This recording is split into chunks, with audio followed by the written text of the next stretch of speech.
Okay, so let us come back. We'll read Second Corinthians chapter 5, verse 1 to 8. Second Corinthians chapter 5, verses 1 through 8.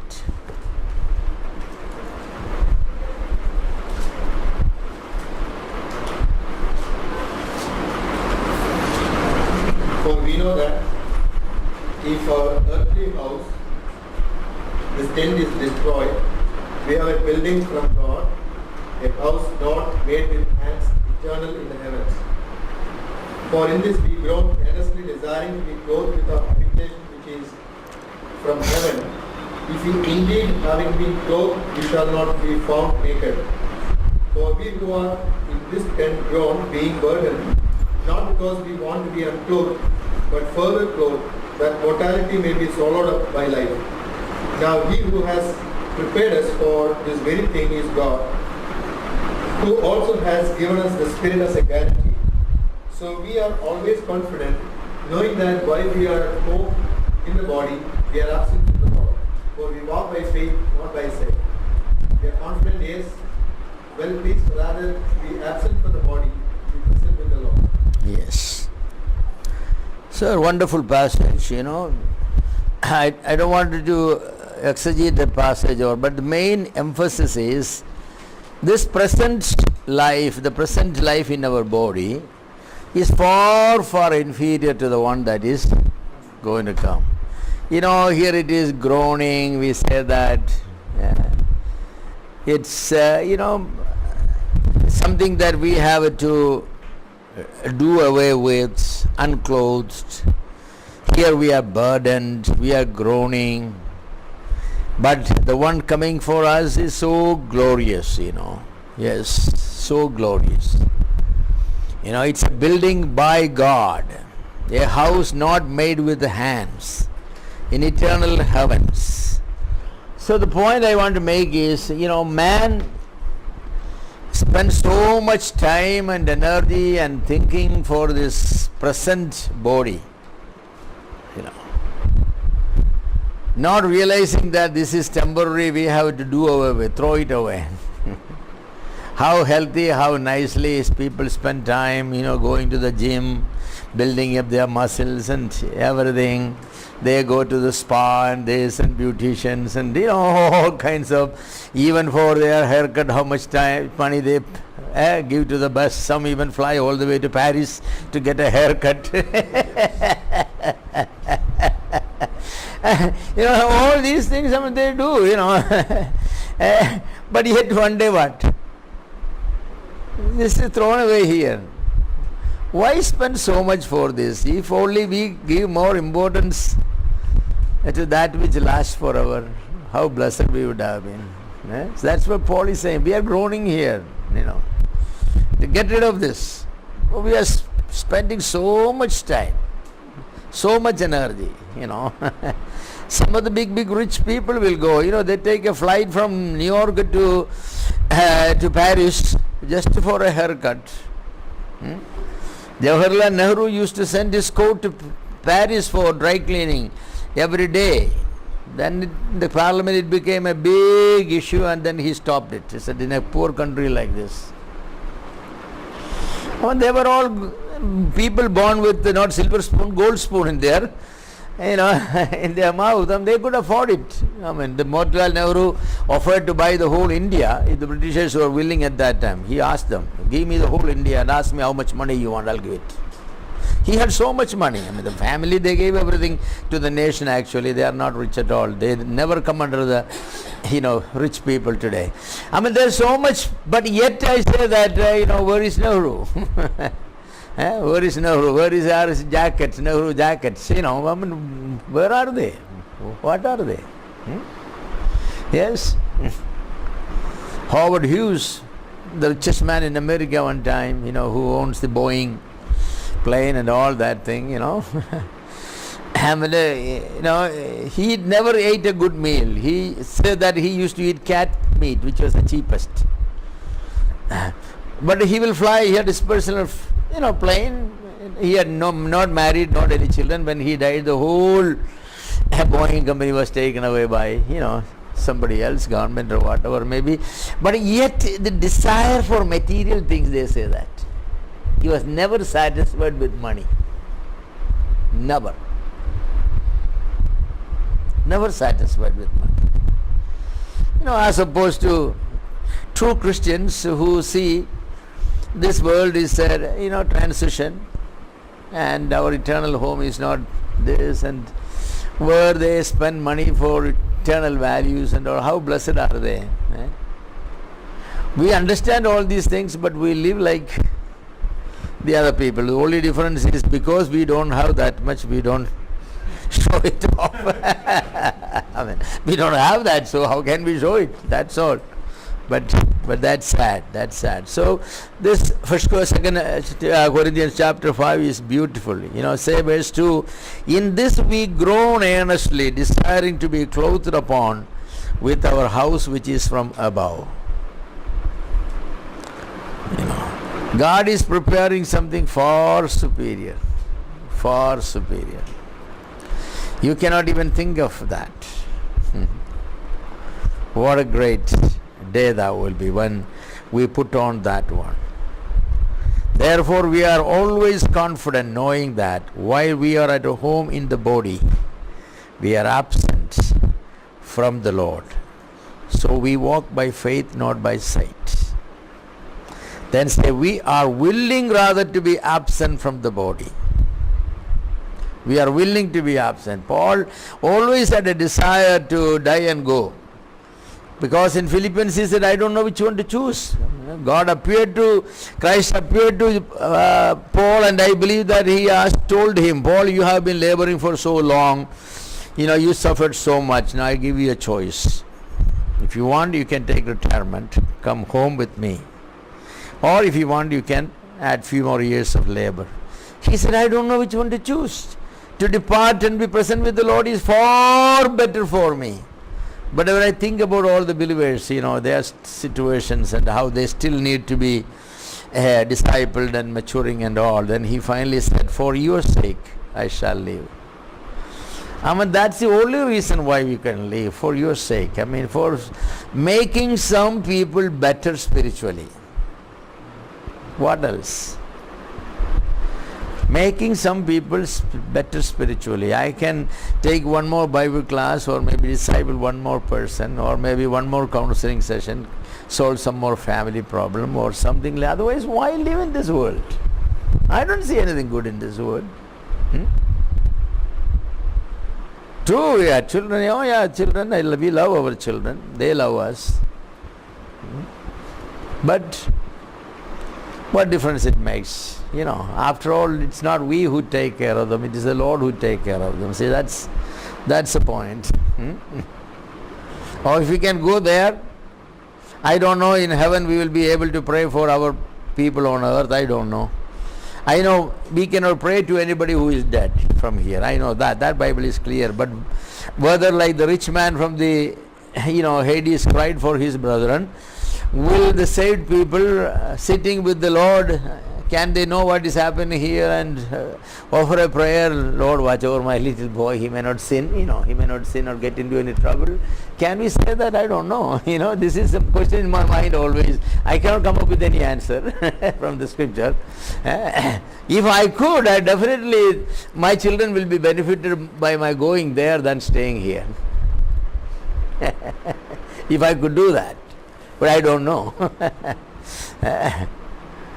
But anyway, going there is far better for me, or for you, I will say that, than staying. But the only good reason to stay is for your sake. Who is that your sake? That's the question. For Paul, the your sake was the believers all over the Roman Empire, scattered. He said, for your sake. But if that I live for my children's sake, if their spiritual betterment, I can understand. But if it is because maybe I will buy another flat for them, or maybe I'll buy a car for them, or maybe I will put them through the course they are taking, what is it? All those things I think God can do better than us. So the life there is far better. We need to understand, when we understand the creation, how much importance God gives to the body and to the soul spirit. We should put priority where God puts priority. Jesus said many times, labor not for the food that perishes. Labor not for the food that perishes. But we labor for the food that perishes all our life. And it perished, we know that. Yes. Let's read Philippians chapter 2. Philippians chapter 1, verse 20 to 24. Philippians chapter 1, verses 20 to 24. Now, this is a little bit preaching actually, I know that. This is not anthropology per se, but without such preaching, anthropology become very dry for me. This is what I should learn, Chapter 1, verse 22 to 24. This is the same thing we are talking about Apostle Paul, 21 says, for me to live is Christ, and to die is gain. Then says, but if I live in the flesh, this is the fruit of my labor, yet what I shall choose I wot not. For I am in a strait between the two, having a desire to depart and to be with Christ, which is far better. Nevertheless, to abide in the flesh is more needful for you. Having this confidence, I know that I shall abide and continue with you, all for your furtherance and joy of faith. Now, if you are living in this world for a few more years, what is the reason? If you are asking, Lord, give me 10 more years, what will be the reason you are asking for it?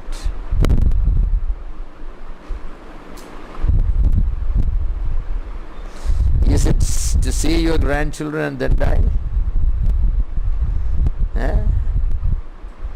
What is the reason? That's a good question. What is the reason? If you say, Lord, give me a few more years, I want to see my children all matured and discipled in the Lord, that's something God will respect. That's something God will respect. But when we use those wording, God sometimes see inside the other lining. He read it between the lines. But we can be honest. Like Paul, we can be honest, say that, yes, Lord, I would like to see them serving the Lord, they are maturing in the Lord. I feel very sad to leave them in the present state where they have no interest for the Lord, maybe. So what's the reason? But this is something, we should all be asking and talking, Hebrews chapter 12 verse 9. Hebrews chapter 12 verse 9.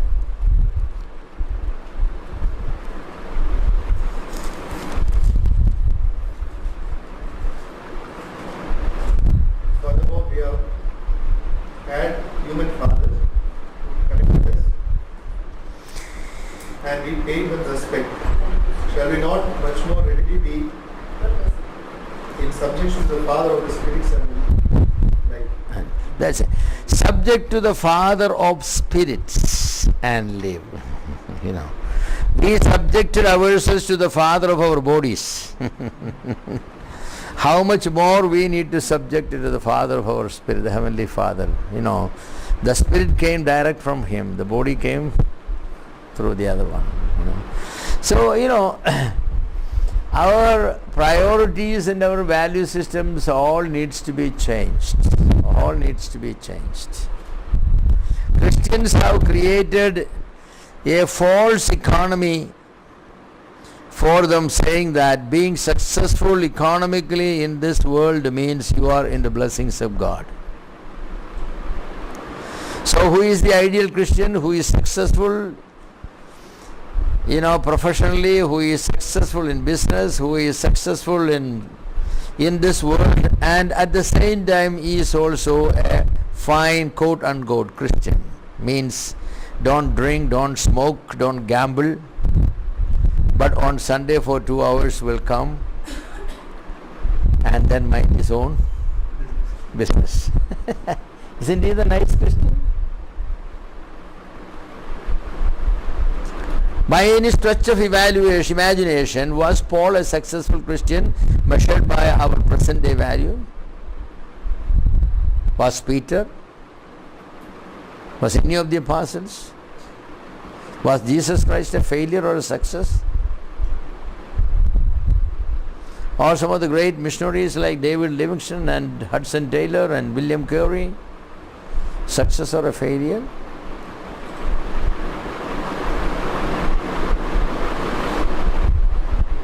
It's very interesting when I visit homes where young people are there, teenagers. I usually like to take a look at their room and see whose pictures are on the wall. Invariably it is Tendulkar or it is some of those auto racing people, Formula 1. And seldom I have seen the picture of William Carey or Hudson Taylor or David Livingstone or some of these great missionaries. They are no charm for them, because these young people say, oh, they're fools, they're disturbed, they lost fun.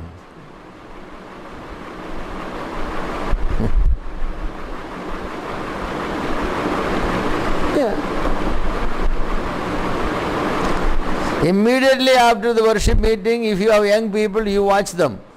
They all get over somewhere, they all get their smartphone and they will be looking at something, sharing a joke in it or something. They will not be talking about the message that was preached. Invariably, no. They were suffocated there to get out. I have seen it all over again and again and again. So it's a correct judgment that these people have no interest in spiritual matters. Absolutely none.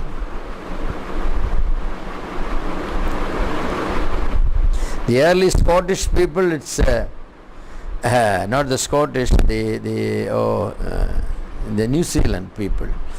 I have heard about them that, after the meeting, after the message, they will go, they won't talk with anybody. They go direct home, get on their knees. They will be praying to God in the light of the message.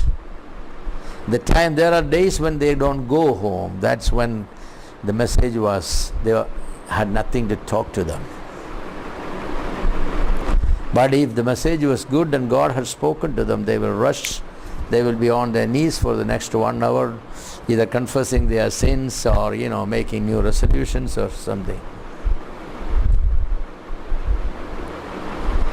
I'm not saying we should do the same thing, but I'm saying we should, time-wise, we need to do, after the message, I think our people should be standing there and not criticizing the speaker, but kind of chewing the cud, hey, what do you think about this? It was a good thought, wasn't it? Hey, it touched my heart,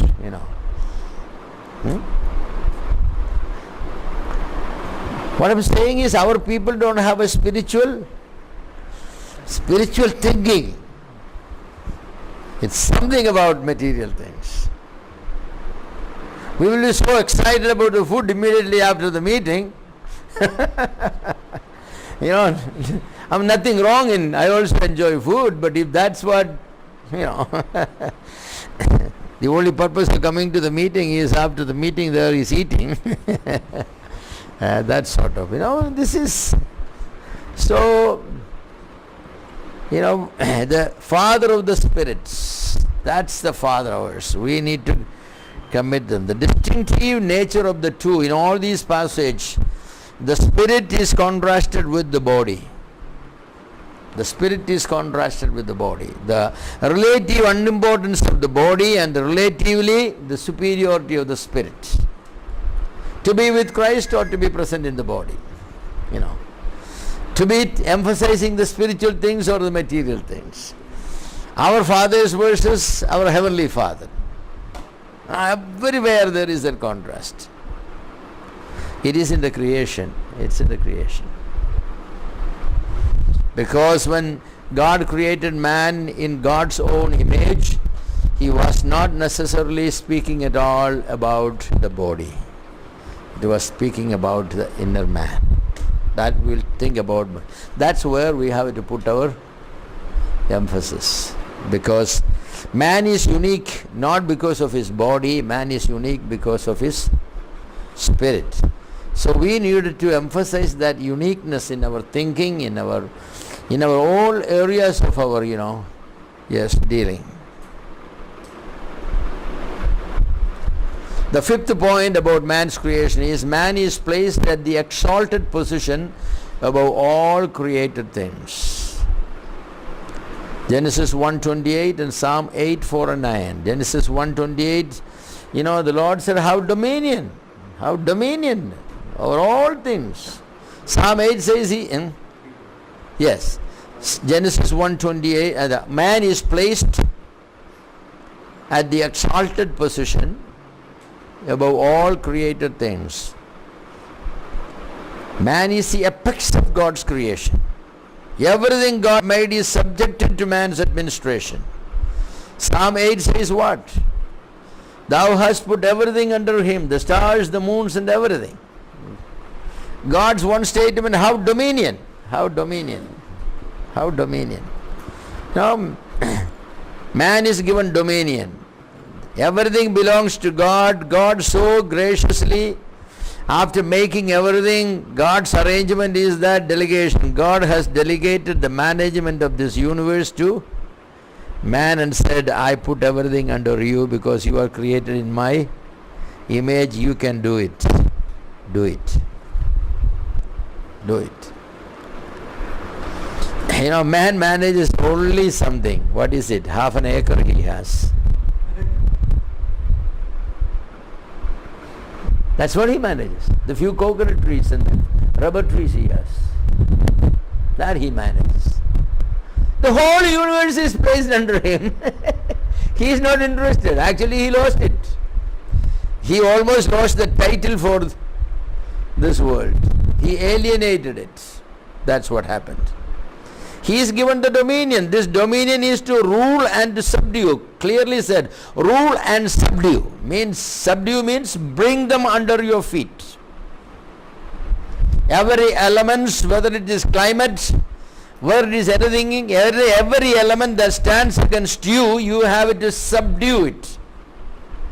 You have the ability, said. You have the ability. You have the intellectual ability. You have the willpower, the personality to bring them under. Man does it. 5-year-old little boy is walking an elephant. How could he do that? The elephant is so big. The willpower. The boy has the willpower. He can subdue everything. But the way things are, it's a mess, isn't it? He lost his title. The idea of subduing involves deliberate effort to bring under man's authority and man's power. We needed to exert the power. Now the Lord Jesus said, in the new creation, go and make everything your disciple. That is subduing in the spiritual realm.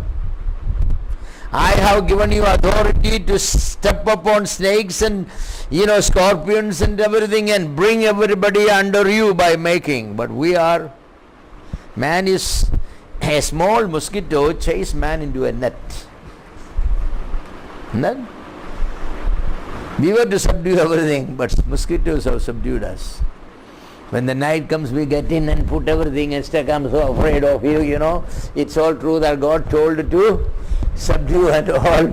Don't trouble me,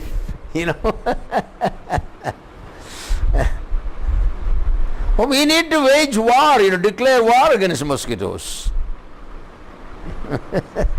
We are so afraid of them. What are we not afraid of? Actually, they are all afraid of us.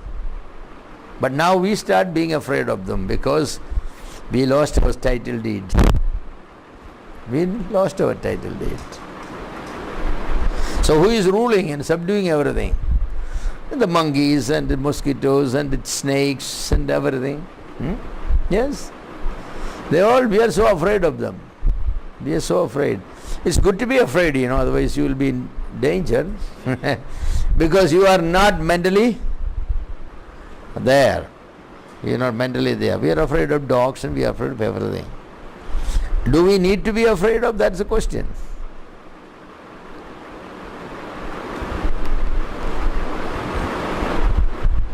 We don't need to be afraid of if our relationship with God is correct. And if we are exercising our dominion over the created world. But we are not. We are not. See, man is made a priest. Why man is made a priest? The priest's job is to bring everything as an offering to God. That's our job. We have to bring the whole universe and offer it as a sweet smelling offering to our God. Man, we are the prophets of God, spokespersons for God. What is the prophet? Prophet is to interpret God's will to others. So we have to interpret God's will to others. What are we doing? Are we the interpreters of God's will? And man is made the king over the whole universe. We have to capture everything, and then we have to bring them and make them subject, and we tell everybody everything to be where it is. Now we lost our kingship, our priesthood, and our prophethood. We are in a mess. We are in a sad situation. So God created man in such a way and given him the authority, subdue and bring everything under your subjection. We are not. Man could. Man is sending man to moon and other planets, but that man cannot take care of the mosquitoes here. So afraid about the tigers and leopards and snakes and reptiles and whatnot, scorpions and everything. They should all be afraid of man. My thinking is that wherever true Christians go, there will be no snake. Snake, as soon as you come, the snakes will run away. Now, honestly believe that. What business snakes have? We are there as rulers. They will go to the neighbor's property. Now came the ruler. Don't you have the capacity for it? I believe we have the capacity. We don't have the capacity when we are not in harmony with our Savior. We are not in harmony with the world God created, because instead of having dominion on it, we are encroaching a little bit upon it. We are like the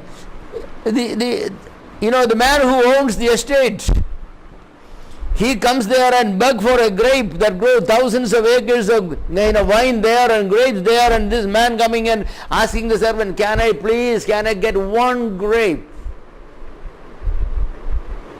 That's what man is. We're supposed to be ruling, but we are not ruling. I am afraid of snakes, to be honest, but I have a feeling snakes are also afraid of me.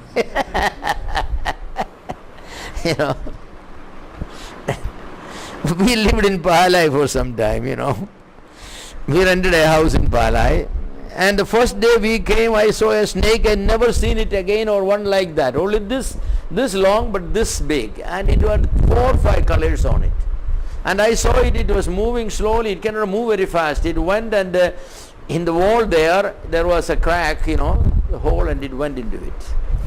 So I called the house owner and said, there was a big snake. He said, oh, be careful. He said, after the evening, you have to always have a torch, something, because this place is infested with snake. He said, we kill at least, maybe exaggeration, we kill at least a cobra every week. Because he also lived next to my, I rented only his. He said, hey, this place is full of. So I was very careful, I prayed, Lord, I don't want snakes around. No snakes around. Interestingly, I never seen snakes since then. And one day the house owner came to you and said, you know what, since you came, we have never seen snakes here. Huh? I said, is that right? We used to kill a cobra every week. What happened to all the snakes? I said, because we are here. the snakes cannot be there. I'm not, when we believers go there by our prayer, by our prayer, what are we then there? We need to have, because we are commanded to exercise dominion over everything. I'm not saying I'm immune to snakes or anything, But this is something you pray, that Lord protect us from all these